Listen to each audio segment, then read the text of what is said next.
Alright guys, today I want to kind of do my little review of the Zero bullets.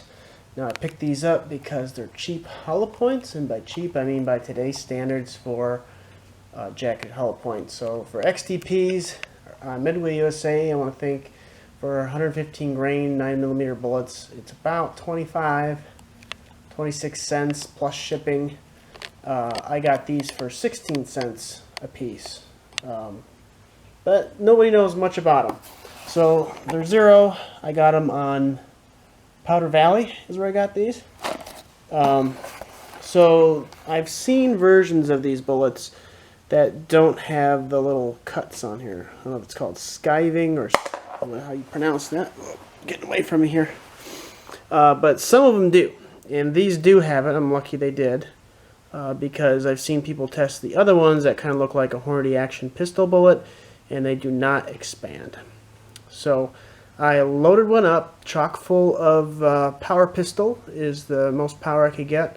If you want the data, just check the Hornady manual and put in your max charge of power pistol. And that gave me, out of 7 shots, let's say 1130 feet per second on my chronograph. I wanted to give the best chance. And that was using a CZ RAMI, so a short barrel. I think it's 3 inches.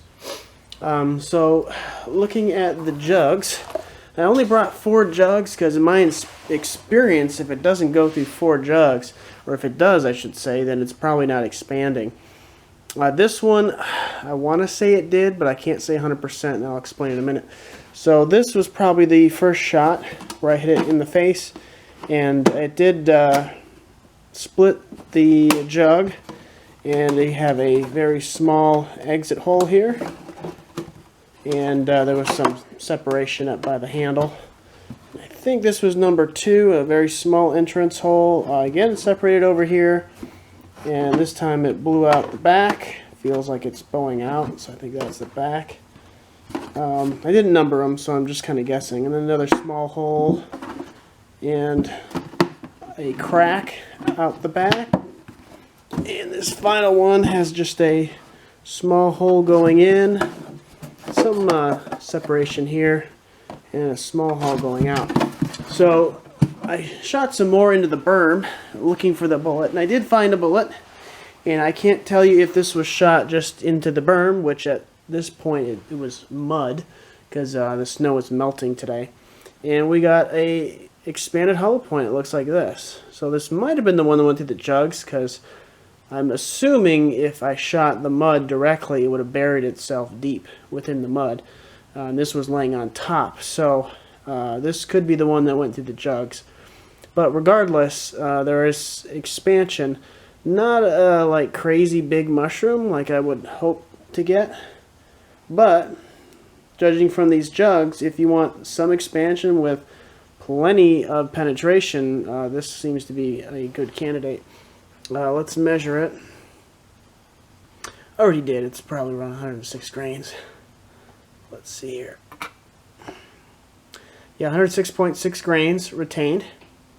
And just to show you, it's the same bullet. We'll put this one on here, and 15.4. Ooh, a little chunky, that one. They do deviate. Well, let me get another one. 115.4. Well, what do you know? Okay, so it lost probably some petals and stuff, but I'm used to shooting my cast hollow points, and when I shoot those, they just expand violently. They just become like a dinner plate, and usually the first jug gets just obliterated, and then it'll probably stop in the second or third jug, depending how violent the expansion is. But you know, this is a hollow point. I got 1,000 of these for not a whole lot of money, so this way I can practice with what I'm going to carry if I choose those. But I really don't have a problem with solids either. I do shoot a cast solid bullet at around 950 feet per second, so about 200 feet per second less, using a cheaper powder, a bullseye, and it's more controllable. There's less blast. You're not worried about expansion. You know it's just going to punch through, and it's got a flat nose on it, so I have no trouble carrying those, no reservations about using those for self-defense. But for a jacketed hollow point, at least, this is, I guess, on par with the XDP. They're known to not expand crazy amount. They're usually good for hunting. And this was out of a short stubby pistol, so if you're wondering if these do expand, and again, these are the 115 grain jacketed hollow points from Zero. They're worth buying. They functioned well. The last thing I can say is the profile of the bullet. If you've ever seen an XTP, and I don't have time to grab one out, they have sort of a sharp shoulder. This one's more gentle and rounded, and I think that aids with feeding in an automatic pistol. So my RAMI is a little bit of a picky eater, and it did fire my test batch, which was about 20 rounds. So I'm going to make some more. That's it.